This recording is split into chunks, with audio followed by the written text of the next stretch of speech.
Namaskar and welcome back to the SWAYAM MOOC certificate course on quantitative and mixed methods research, and we are back in week 7 with yet another exciting session of this course. I am Professor Sumita Mishra, Dean, KIT School of Management, KIT University, once again with you. In this week, we shall be taking over from my senior colleague, Professor R.N. Subudhi. In the weeks 6 and the 5th, you might have gone through the basics of quantitative data analysis and the modules and challenges therein. So, I continue from this in week 7 with the basic tenets of qualitative data analysis, and in this week we shall focus on two major types of qualitative data analysis, namely grounded theory and the case studies. So, if I look at the major approaches in qualitative analysis, what do I have here with me? So, there are many ways to look at qualitative data, and qualitative data, if you can remember where I had talked about the data collection process and the sampling procedures, qualitative data focuses on depth rather than breadth. So, the whole idea is to generate as much quantity of data as possible which is rich in detail, and this kind of data can pose a challenge to a researcher by being very messy or by being very unwieldy. So, there are many approaches to qualitative data analysis. They are ethnographic accounts. Ethnography is one of the basic methodologies in qualitative data analysis, which has been there since the time of cultural anthropologists, and then it was borrowed by management and social science. We have life histories, narrative analysis, content analysis, which basically focuses on the frequency of word count and the type of expressions which are used by participants or respondents when they share data, conversation analysis, discourse analysis, which focuses on the creation of new knowledge, analytic induction, grounded theory, policy and evaluation analysis. Now, a basic description of all of these methodologies will be provided in the supplement to this video lecture, but today we will move ahead with grounded theory because it is one of the prime methodologies in qualitative data analysis. Now, because qualitative data can be messy, can be unwieldy, can be large, can be huge and daunting for a researcher who is doing qualitative analysis for the first time, today we have also the use of software in qualitative analysis, and this is called as CACTAs or computer assisted qualitative data analysis softwares, and they can do 5 functions basically. So, they can retrieve texts, they can act as text based managers, they can code and retrieve programs, they can create code based theory builders, and they can also help create conceptual network builders. Now, all of these are there or tools to assist researchers in qualitative data analysis, and some of the interesting softwares which are available for this purpose are Atlas TI and NVivo. Now, moving ahead, today's topic of discussion is grounded theory, and the purpose of the video lecture is to give you a basic idea of what is grounded theory. Now, grounded theory was developed and introduced for the first time in 1967 by the work of Glaser and Strauss with 2 overriding principles. The first of which is that grounded theory is theory which is grounded in data.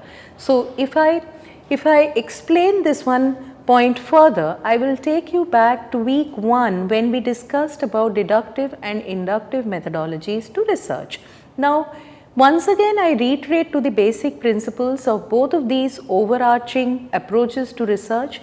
Deductive approaches are normally followed in areas where you have a huge amount of extant knowledge already existing, and you use that knowledge to build hypotheses and test these hypotheses.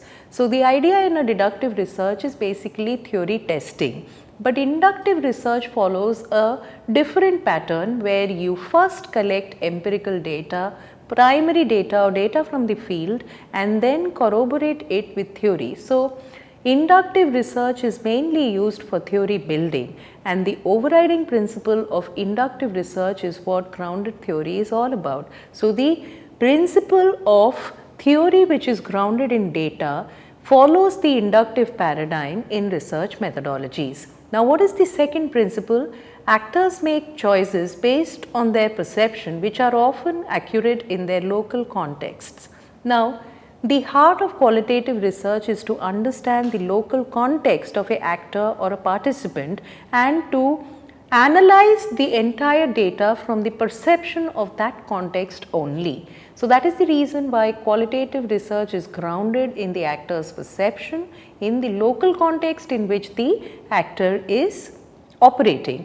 Now, to give you an example here, let us say we look at project performance, and if I talk about project performance, I am talking about huge organizations which are basically project based organizations which operate through projects. Now, there are 10,000 standards which have defined the guidelines of what project performance actually means, but yet projects are not performing well in your organization even after, let us say, maximum adherence to the standards and principles of best practices in project management. So, why is this happening? Is there anything in the local context of project managers which is important, which can have an influence on project performance, but yet which has not been factored by research till now? So, grounded theory is one which looks at both the inductive paradigm, that is data is sacrosanct and data would lead to theory building, and secondly, what is the purpose of collecting this data? The major purpose is to understand the context from which this data is collected and the perception from which this data is collected. So, if I were to talk about what grounded theory actually is, so it seeks not only to uncover relevant conditions, but also to determine how the actors respond to changing conditions and to the consequences of their actions. So, now before we go further into the basic tenets of grounded theory, I thought that it is very important for our learners to understand what grounded theory is not. And in this context, there was a wonderful editorial which was written by Sudhabi Roy in the Academy of Management Journal. I will be giving the full reference to this paper in the supplement that is created for this video lecture.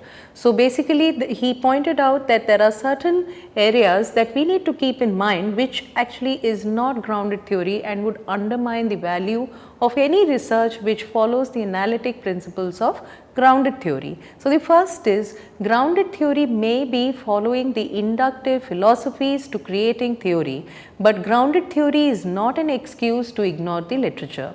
Literature, whether you are looking at a nascent area, nascent meaning a new area of research, or you are looking at an existing area of research, it is very, very important for anybody who is doing a particular research to give credence to academic peers. So, for example, if I am looking at the impact of the pandemic on areas like stress, on areas like coming back to the physical world and getting acclimatized into the work conditions now, I need to also understand that what amount of research has already been done in this area, and do I give credence to that research? The answer is yes. So, the first is that grounded theory does not give us the freedom to ignore whatever research is existing in a particular area.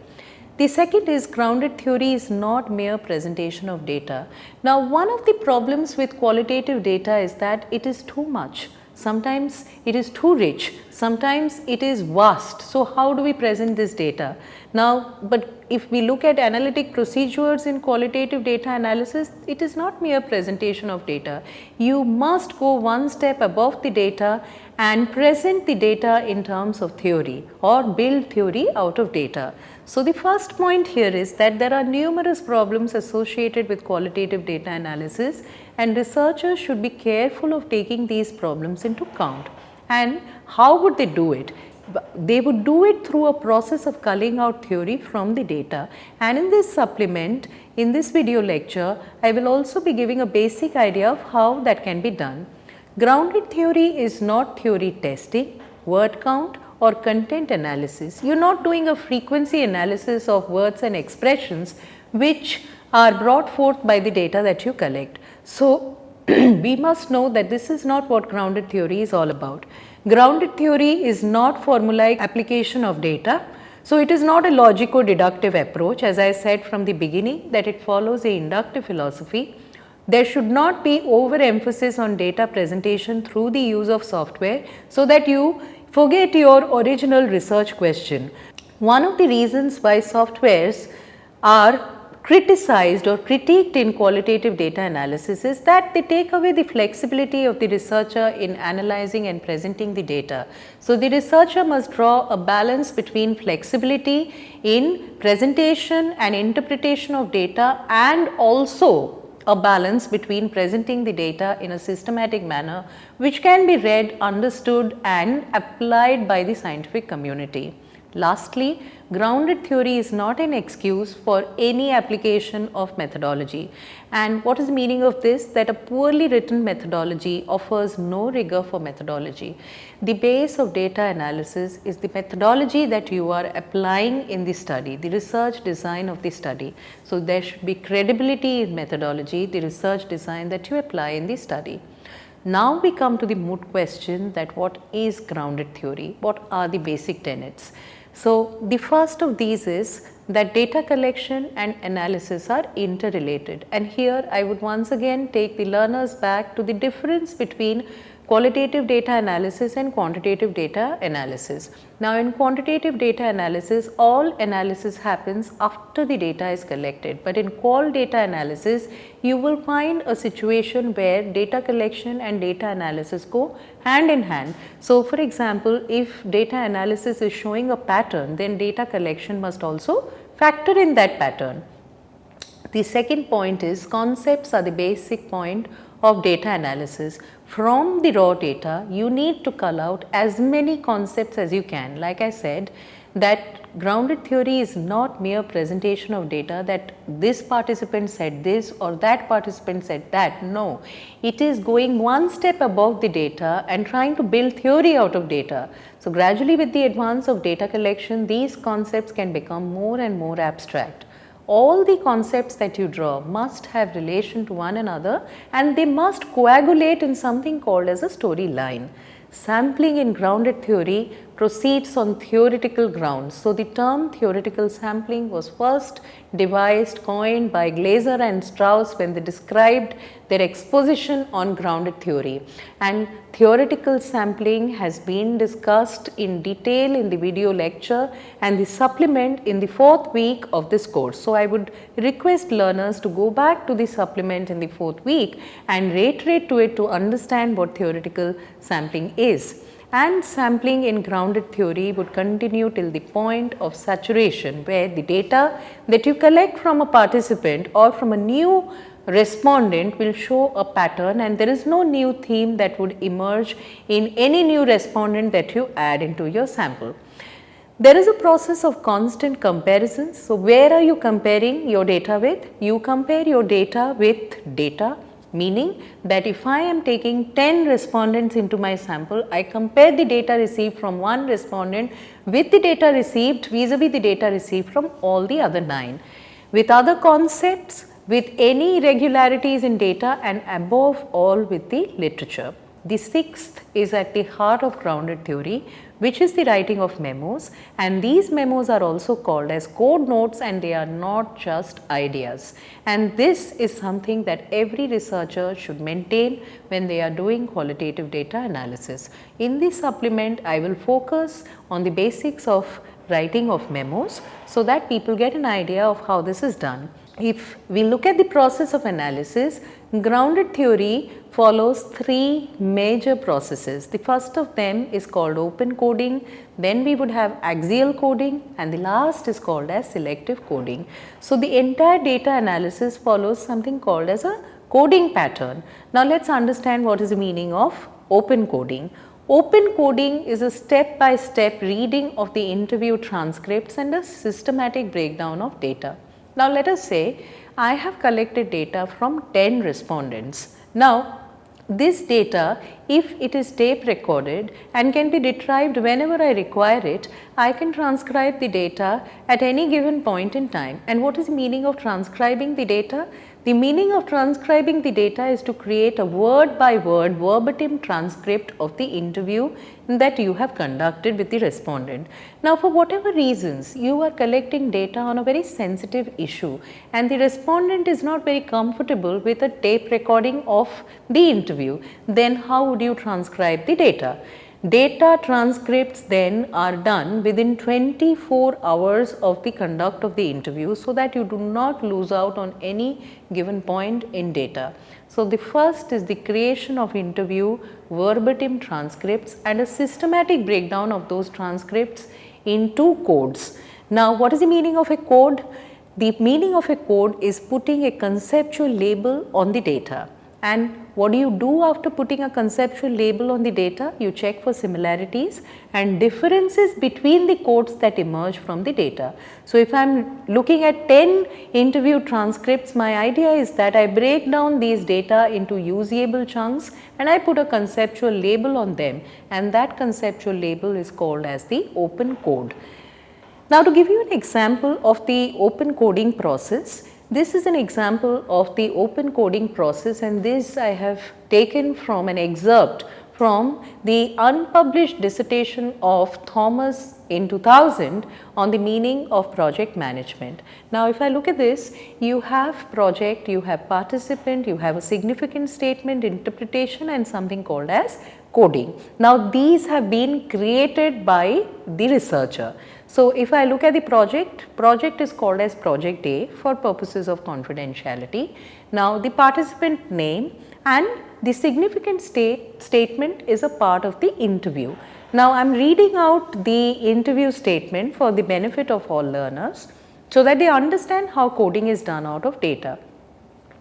I guess it is a skill set that is applied to a project in order to ensure that the particular project meets a set of defined goals, and those defined goals could be the deliverable, the profitability, and the time.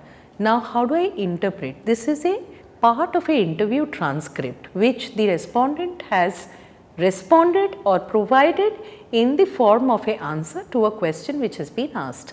Now, how do I interpret it?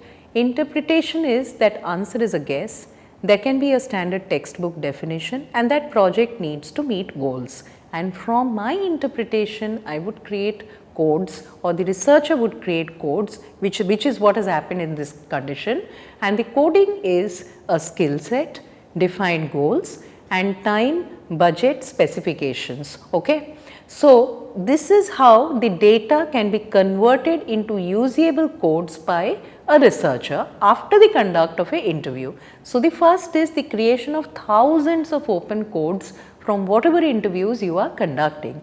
Now, next we move on to the next stage of data analysis in grounded theory, which is called as axial coding. Now, let us say that I have conducted 50 interviews, and from the interview transcripts I have designed maybe around 150 to 200 open codes. But what will I do with 150 and 200 open codes?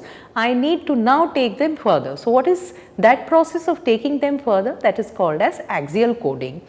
Now, axial coding is a process where you look at similarities between open codes.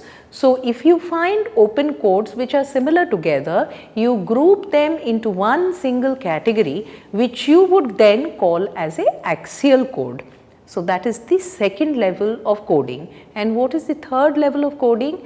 That is called as selective coding, and it is the process by which all categories are united around a core category, meaning that you draw similarities now not between the open codes but between the axial codes, and you create a storyline around these similarities, and you create one big core category which is called as a selective code. So, now can we understand what I mean, or what has been meant by Sudhabi Roy when he said that grounded theory is not mere presentation of data.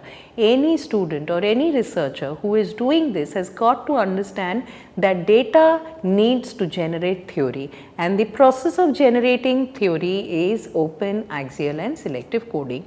Now, to make this clearer, I give you an example here of a complete coding. Now, this is a part of a dissertation which was published, which is largely unpublished part of a dissertation, but this was published as a paper which was printed, published in the Journal of Human Values. The complete reference of the paper will also be provided in the supplement that I give you.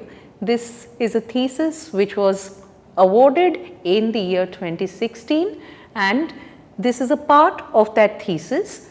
Now, if we look at the informant data, open codes, you can see the number of open codes which have been created from the data. Now, this thesis mainly pertained to the influence of ethics on software project performance. Now, the researcher here had looked at the major ethical values which were given in the PMI code, and one of these ethical values was honesty. So, you can see the open codes are basically generating a feel of what can be problems in ensuring honesty in project execution. So, they are fear of losing the client, loyalty to CIS. CIS was the pseudonym which was given to the company from where data was collected, self-interest of project managers. Then there was a very interesting thing that came up in the open codes which was called as Jugaad, which is very familiar in the Indian local project management scene, where people would rationalize looking for alternatives and would anyhow create a prima facie structure to meet the deadlines of the project. Then the saving of face, decision taking without the consultation of PMs who are the project managers, infrequent monitoring, circumstantial pressures, and something called as the yes syndrome. Now, all of these open codes are grouped together in 3 axial codes: withholding of information, manipulation of information, and lapses in governance. The selective code to this entire storyline is called as challenges, and the storyline is honesty, which is basically one of the major ethical values as enshrined in the PMI Book of Ethics. Now, to understand this entire picture further, I would give a clarity to it in the supplement that I create for the video lecture, so that you can understand that how this process would evolve and why this process is important and follows 3 levels of data analysis. Now, what is the criteria to judge a grounded theory? There are several questions that every researcher needs to answer in order to establish reliability and validity of the data analysis. Now, the first is, how was the original sample selected? Grounded theory presents or believes in the process of theoretical sampling. In theoretical sampling, you know, or researchers by now would get an idea that how respondents are selected in the sample. So, the whole idea of selecting respondents, participants, etc. into a sample is completely based on the theoretical constructs that you are creating. So, the inclusion and exclusion criteria for this sample needs to be specified clearly. Then the next question is, what major categories emerged? Major categories emerged meaning both the 3 things: the open, the axial, the selective codes, and the core categories. On the basis of emergent categories, how did theoretical sampling take place? Meaning, how did you establish the point of theoretical saturation? So, data saturation is not only saturation of data, but also saturation of the theoretical constructs that you create. How did you establish relations among categories? How did you know that several open codes can be grouped together into axial codes, or several axial codes can be grouped together into a selective code? That process should be elucidated in complete clarity in the data analysis that you establish. And how did you select one core category? So, these are the prime questions which any researcher needs to answer in order to ensure the viability, the reliability, and the validity of grounded theory research. Now, if I summarize what we have done today, we basically looked at or got an idea of the feel of the various approaches which are there in qualitative data analysis. We moved on to one of the prime measures of qualitative data analysis, which is grounded theory. We have looked at what grounded theory is not, what grounded theory is, and what is the process of coding, what exactly does it mean, and what are the 3 steps to coding open, axial and selective, and ultimately how would you establish reliability and validity. I would urge all learners to read the supplement to this video lecture to get a complete clarity picture of what exactly we are talking about here. Now, I thank all of you for your patience and attention. We will come back with another video supplement to this qualitative data analysis, which would then focus on case studies. Thank you for your attention. Namaskar.